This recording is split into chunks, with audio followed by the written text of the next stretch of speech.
Hey, good evening. This is State Representative Frank Foster. If you're just joining us this evening, this is my teletown hall. I'm down in Lansing this week.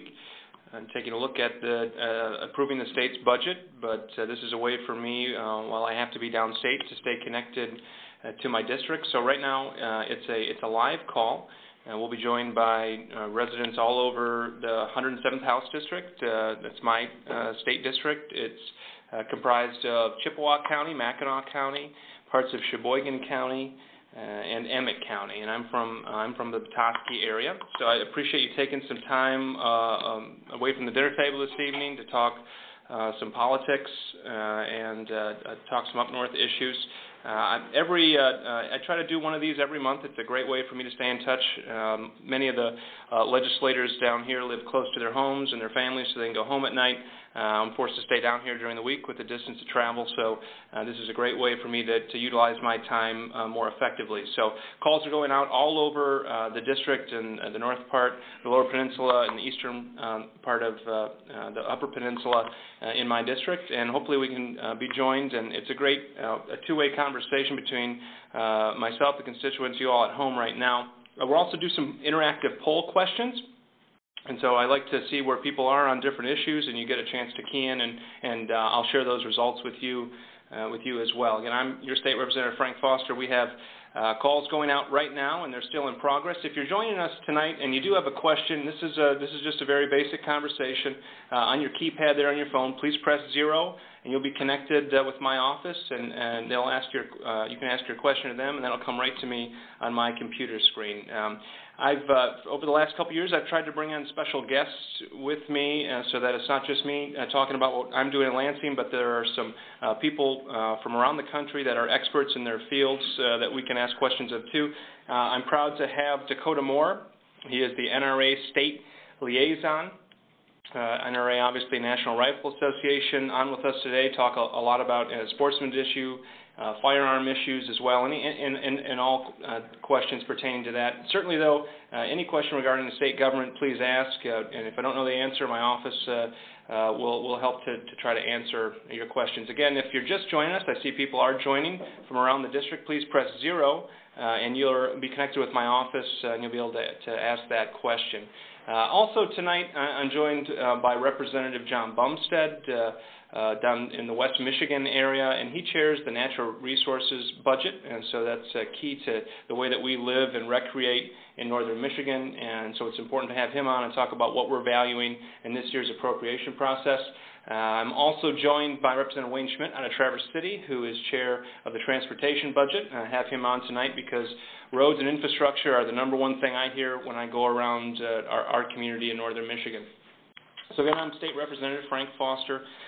Just wanted to introduce NRA State Liaison Dakota Moore to talk a little bit about what's going on with the NRA in our area. Do want to, again, remind you as you're joining, press 0 on your keypads if you'd like to ask a question. And so, Dakota, can you talk to us? I know you're phoning in today, but just talk to us a little bit about what the National Rifle Association is doing and the progress we're making here in Michigan. Well, Representative Foster, first of all, thank you for having me on today. It is a pleasure to have the opportunity to not only converse with you and the other legislators in the room, but also with members of your district. Today, actually, and also I would like to commend every member of the district, and especially you, Representative Foster, in front of your constituents. If you don't know Representative Foster, your representative is an A-rated legislator with the National Rifle Association. He has taken every vote to improve the rights of not only law-abiding citizens who are gun owners in the state and within the district, but as well as sportsmen. I know the Northern District is a big sportsman area, and we really appreciate everything Representative Foster has done. With regard to things that are moving through the Michigan legislature, today was a big day. It was a monumental day for law-abiding gun owners in the state. There was a package of 6 bills that passed out of the legislature and on their way to Governor Snyder's desk. These bills ensure that firearms records, ensure the confidentiality of firearms records, and prevent access from media outlets and abuse of these records by law enforcement. The NRA believes that Firearms records should remain confidential, and an individual, just by virtue of owning a firearm, should not be subject to unwarranted scrutiny by any individual. So we are excited to say that, and I'm excited also to let the constituents know that every legislator that is in this room and joined in this car right now voted in favor of these bills. So we are very proud of that. We also had another bill pass out today that is of great significance, especially for individuals who are about to send their children to summer camps, specifically the Boy Scouts of America's, their summer programs.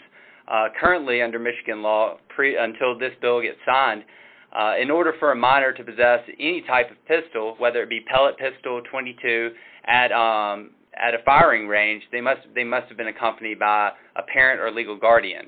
The Michigan Boy Scouts of America in Michigan had approached the NRA, and we had been working together to try to allow for trained instructors to be able to give this instruction at these summer camps, because the Michigan, being one of the most strict states with regard to this issue, wasn't able to give the pistol merit badge.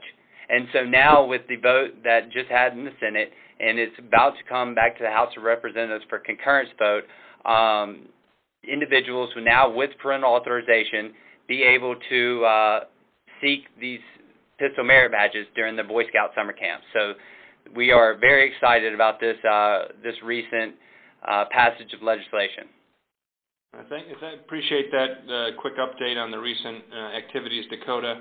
Again, I still see people that are joining the call. If you're joining, I'm your State Representative Frank Foster. I'm also joined tonight by Dakota Moore, NRA State Liaison, who's here to give us an update on his organization. They've got vast goals across the country, but certainly here in Michigan.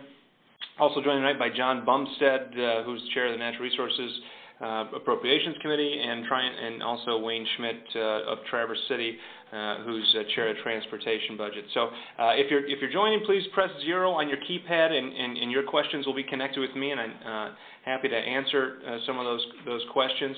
But first, I'd like to ask you guys some questions as you guys are keying in your thoughts. First one, and this will be a poll that we can do together, and I can share those results with you. It is, what do you think we should do with the state's surplus? 1 for education funding, 2 for infrastructure improvements, key in 3 for tax rebates, or 4 if we should pay down the debt. Again, that question, you can key this in on your keypad. It is, what should we do with the state surplus? And we've got about $600 million surplus this year in the state of Michigan. It means people are working more across the state, and so the state's revenues are up, and it's our job to make sure that that surplus is used effectively. And in order to do that, I need the feedback from people in northern Michigan. So question, what do you think we should do with the state surplus? Please press 1 if you think it's education funding, 2 for infrastructure improvements, 3 for tax rebates, and 4 if you think we should pay down the state's debt. And as you are keying in, I'll touch a little bit on the paying down the debt.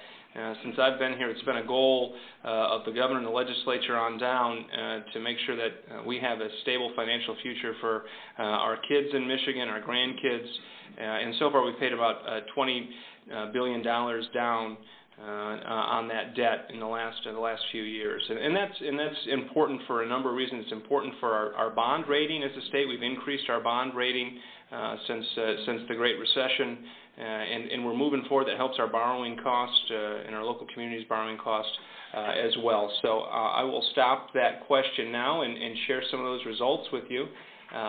Looks like about a quarter, 25% thought we should dedicate that surplus to education funding. 33%, which is the winner, infrastructure improvements, and that's sort of in sync with what I'm hearing back in the local community with roads and bridges and those types of projects. Tax rebates, 12%, and paying down the debt's about 30%. I appreciate you joining in, and along with that question, I think that is a good segue in order to bring in Representative Wayne Schmidt, who chairs the transportation budget. So I'm going to ask Wayne Schmidt to talk a little bit. Most of our listeners tonight, again, press 0 if you have any questions for myself, and I can get to those questions when I see them appear on the screen. So I'm going to turn it over to Chairman Wayne Schmidt of Transportation Committee to talk a little bit about what is being done with the state's revenues and how we're helping to fix those potholes in our area. Thank you, Frank. It's great to be on, and I appreciate all of your listeners calling in and showing that they do want to get northern Michigan's roads fixed. That's something that I've certainly been working on. In the House, we passed out, we thought, a very responsible plan to start to deal with our roads. We know that people, as we saw in the survey this evening, they want their roads fixed. We put together a very comprehensive plan that included efficiencies, making sure that your tax dollars are being spent the best way possible. It included using existing tax revenues, not raising more money, but using the existing monies we already get, the monies you already pay. And then continuing to work, again, to make sure that working with local units of government and MDOT to stretch those dollars as far as possible. So we put that in, we passed it out of the House in a bipartisan fashion, and sent it over to the Senate. Now, the Senate right now is working on another plan. We have yet to see what it is, and that's great. You know, that's what we do here in the legislature. But right now, we were working, and what we passed out of the House was getting $450 million using existing revenues to start to fix our roads, and that was a huge thing. We had that first $115 million. Northern Michigan did very well. We received 12% of that money. Went for projects all the way from Traverse City up to the Sioux. That was a good start. We got $100 million to local road commissions and to cities and villages to deal with the emergencies that they had because of the long winter. But we were feeling confident that this was a good way to go and really start to fix our roads. Thanks, Wayne, for that update. And we do have some questions appearing. Again, we are still continuing to dial folks across the district. If you're with us tonight, press 0 on your keypad, and your question will appear right before me here on the computer screen, and I'll click on that, and we'll have a one-on-one conversation. I'm first going to go to Gordon. Looks like Gordon, and Gordon is coming from Alanson. Gordon, are you on with us? Yes. The reason I called, because a while back I got, I think, through the mail as a tribute from the state of Michigan for volunteering in this Alanson, and I volunteer in that academy out here, and then the Bay Bluff Care Center in Harbor Springs, and I was in Littlefield School for 8 years. I'm not now. But I wanted to thank him for that, the tribute I got. All right. Well, hey, Gordon, I appreciate you calling in, and I did help write that tribute along with the governor, and we do let us say that we appreciate your community service to the Littlefield Township area. So there are still some people calling in. If you'd like to talk to us, please press 0, and you'll be connected with my office. Let's take a question from Don in Harbor Springs, and we're talking Asian carp, I think. Don, are you on with us? I'm here. Yeah, Frank, I'd like to. I'm sorry. Go ahead. Go ahead. I'm concerned about the Asian carp getting into the Great Lakes. We hear rumors that there's been some found in Wisconsin and different spots, but I don't hear much about what we're doing to keep them out of the Great Lakes. I know that the fishing license and everything's gone up. Senior citizen, a young kid, can hardly buy one today. But I'm more interested about what's taken place in the case of the Asian carp. All right. Well, Don, thank you for calling in first, but also it is a very immediate concern, not only for our district in northern Michigan. I represent 3 Great Lakes two great peninsulas, but also the rest of the Michigan economy. We have about a $7 billion, we have an $18 billion tourism economy, a $7 billion fisheries economy. So this is a big part of what make Michigan's economy work. Having said that, these carp are coming up through either the St. Lawrence Seaway or the Mississippi Basin, so it is somewhat out of our purview as state legislature. What we have been doing is trying to communicate with our congressmen in Washington, D.C. A few things need to be done, but the most important is we need accurate data, but we also need the Great Lakes Basin separated from the Mississippi Basin. That has to either happen from an act at Congress or the U.S. Supreme Court. So we continue. I know myself and other legislators, it is not a partisan issue. Our water is very much a concern to everyone in the legislature, certainly everyone in my community that I talk to. The other piece is the research that we can do on the state side, and I think we've put about $5 million into the state's DNR budget this next coming year to monitor that. So, we can't force Chicago to close those locks or the St. Lawrence Seaway for them to check that ballast water as accurately as we would like to, but we can help to try to monitor that with some state dollars. So it is an important piece, an important budget item in this year's upcoming budget, certainly something that we're worried about and that we're monitoring. Next question. Again, if you're joining us, please press 0 on your keypad and you'll be connected. The next question comes from Al in Trout Lake. Al, are you on with us? Yes, sir. All right. Welcome. What can we do for you tonight? I'm curious about the status of the Greymont mining issue up here around Trout Lake Township and Rexton. Yep, absolutely. I was actually up there on Sunday. There was the American Legion breakfast at the Township Hall there, so I was happy to meet a couple residents, and this was on the top of the list of concerns for them. What my office has done, along with going to district meetings and trying to see what the issues are, I actually brought a group of about 20 residents from the Rexton, Holbert, Trout Lake area down to Lansing and had a personal meeting with the director of the DNR, director of the DEQ, to talk about the process for what this mine is going to entail. There are high burdens for air quality and water quality permits from the state side. And we actually are slowing that process down because I need more information. Do we want that economy and those jobs in our area? Do we need them? I believe we do need them, but not at the risk of our water quality. So that land exchange process is being slowed down because there are those of us who want to make sure that we're dotting our I's and crossing our T's. So that's why you haven't seen any approval from the state thus far. We have a long way to go on this if we ever get there, but it's something that I hear a lot in the eastern Upper Peninsula, for sure. And if you need more information, if any of the callers need more information on this issue, please don't hesitate to call in to my office. Again, that number is 517-373-2629. And I appreciate you taking some time to talk with us tonight, Al. Still do have Dakota Moore on the line, NRA State Liaison. So if you have any questions related to firearms or sportsmen, please don't hesitate to ask them. I'm looking through some of the queue here, and it looks like we do have a question coming from Harbor Springs, which Dakota might have some luck in answering. So, Pat, are you there from Harbor? Yes. And Dakota, are you still here with us?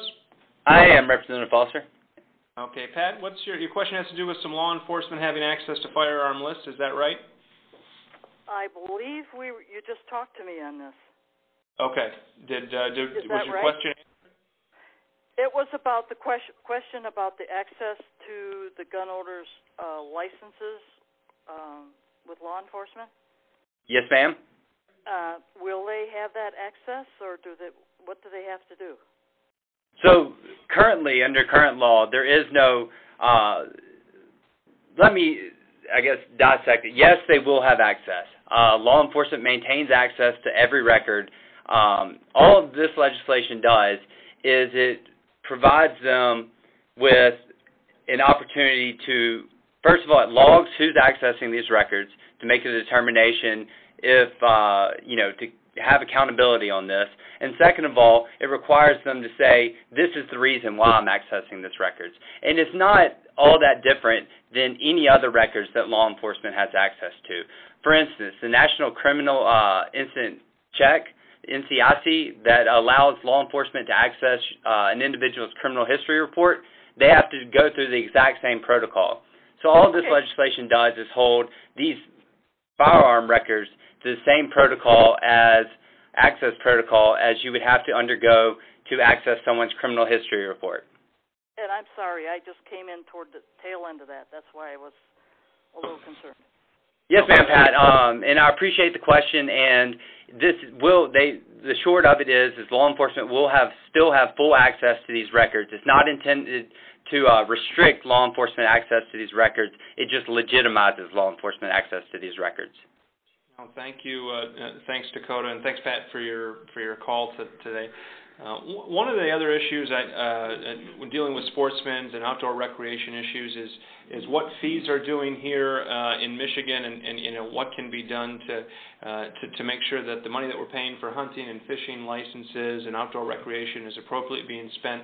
And so I've invited Representative John Bumstead here to talk a little bit about what hunting and fishing licenses and fees have done in the legislature here in the last couple of years.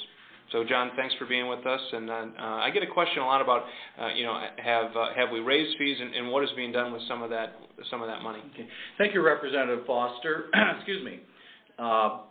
Last year we did go through this process of fee restructuring. We had way too many licenses before. We had over 227 licenses. We wanted to streamline that process. Now we're down to around 40 licenses. We had testimony for over a year. We had we had the NRA on board, the different hunting organizations and fishing organizations. I think we came up with a good compromise to restructure the whole licensing process. If everybody out there doesn't know, the majority of the money that runs our state DNR is money that's generated through the DNR. There's not a lot of general fund.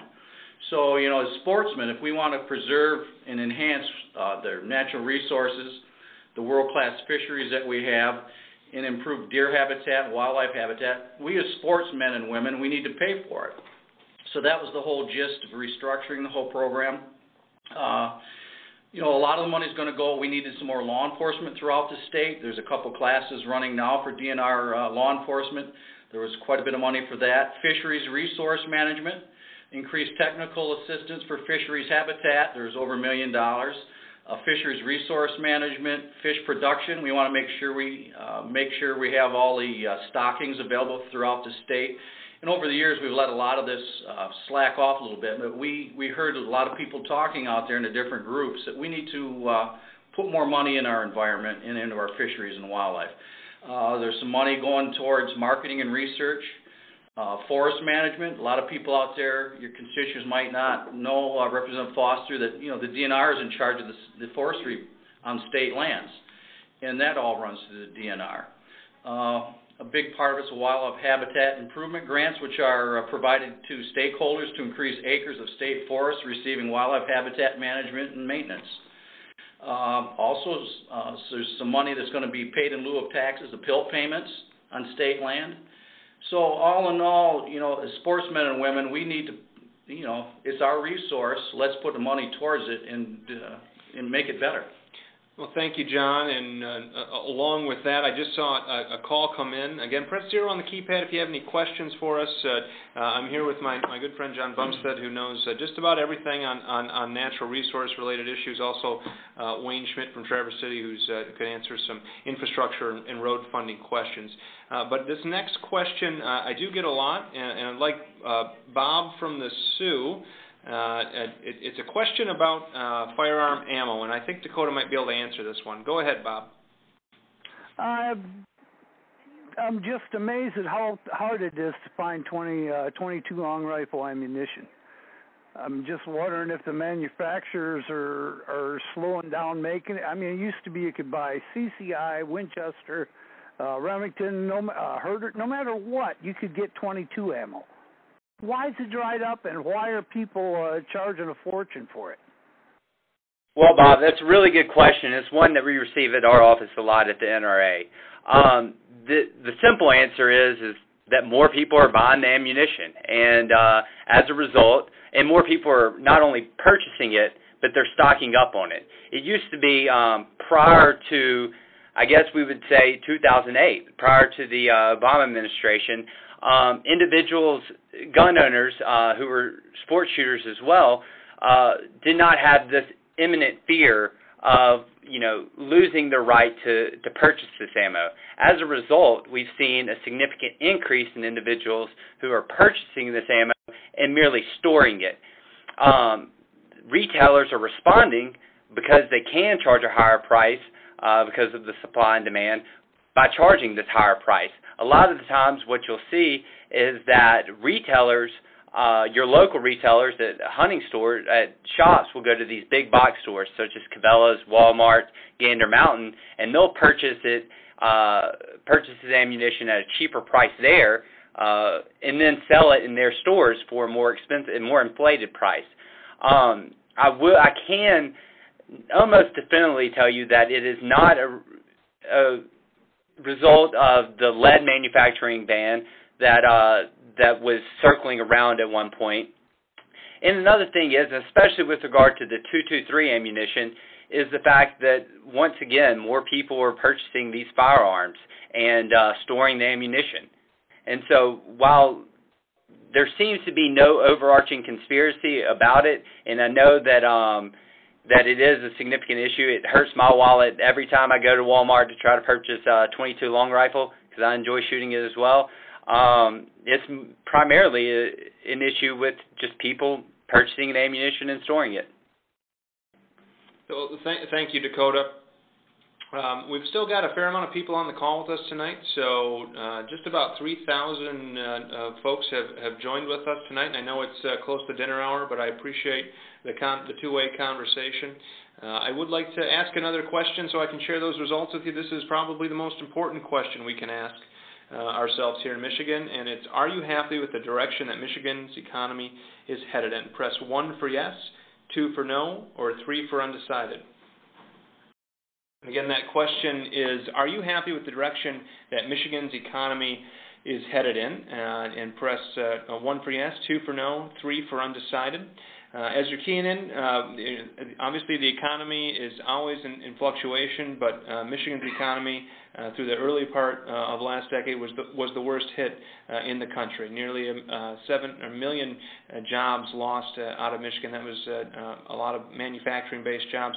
We're beginning to build that economy back up again over the last 3 years. We've added 250,000 new jobs back in Michigan. Those aren't jobs saved or jobs that we had to spend money on. That is the private sector creating jobs here in Michigan. We like to think that it's because of the tax environment, elimination of the Michigan business tax, our regulatory environment that's taking the handcuffs off of small business. And so again, that question is, are you happy with the direction that Michigan's economy is in? The unemployment rate is down across the state. We have a lot of work to do back in northern Michigan, but I hope we think that we're better off now than we were in 2007. As you're answering that question, I will go to another question that I get a lot, and I think that people deserve to know the answer on this question. It comes to us from Shar in Pickford.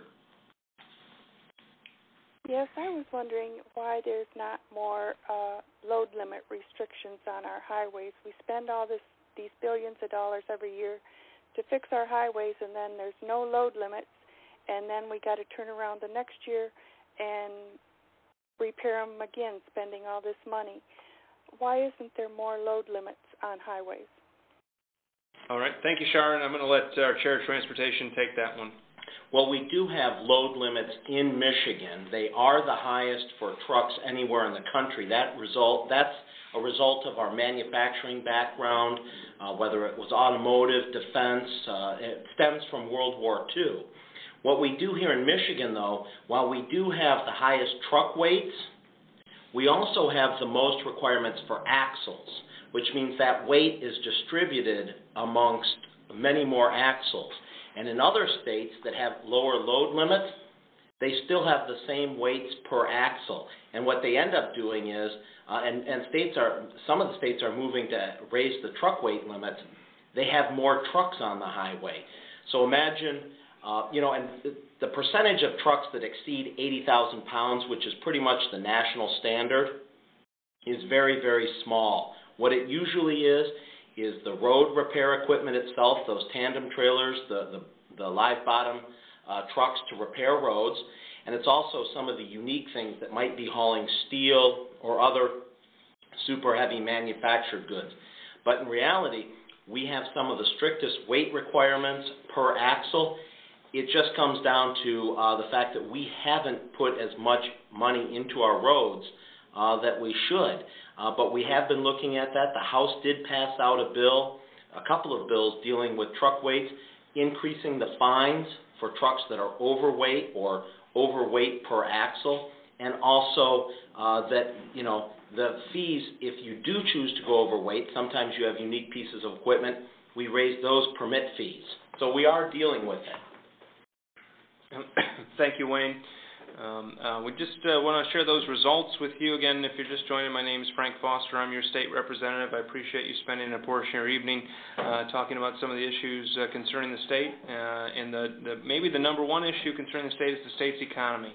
The question I asked you is, are you happy with the direction that Michigan's economy is headed? About 40% of us believe that the state's economy is headed in the right direction. 30% believe that it is not, and about 30% are undecided. So the majority think the state's economy is headed in the right direction. I think we all can agree that there is a lot more work to be done. Next poll question I'd like to ask, because we do have a few here, and as people are asking questions, and press 0 on your keypad, you'll be connected with my office. This is a campaign that it's a long running campaign, but we've put some more resources, some extra resources into it in the last few years to help to rebrand the state and work on the state's image, and that is, do you like the campaign for Pure Michigan? Press 1 for yes and 2 for no. Again, this is, do you like the campaign for Pure Michigan? 1 for yes, 2 for no.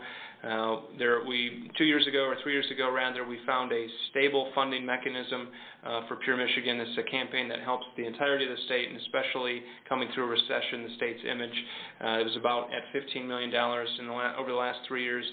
That number has doubled, and it's now helped to create Michigan's travel site as the #1 visited travel site in the country. And we're doing that on a $30 million budget, where states like Hawaii, California, and Texas are doing it on a $70 million or a $50 million budget. So what we have here in Michigan, other people are interested in seeing and traveling and helping the economy. As you're keying that in, it's 1 for yes if you believe the Pure Michigan campaign is working, 2 for no. And it looks like this is overwhelmingly a majority of us tonight think that the campaign is working. That's about 90% believe that it's working for Michigan, and about 10% of us don't necessarily believe in it. Again, I'm Frank Foster. I'm your state representative. I've kept you long enough away from the dinner table and your families tonight. I do appreciate you joining. If there are some questions, I couldn't get to all of them tonight. If there are some questions out there that myself or my office did not get to, please don't hesitate to call us, 517-373-2629, or if you email, it's frankfoster@house.mi.gov. Again, that's frankfoster@house.mi.gov. I appreciate you spending some time. I hope we've answered some questions, and I look forward to seeing you up again in Northern Michigan. Take care.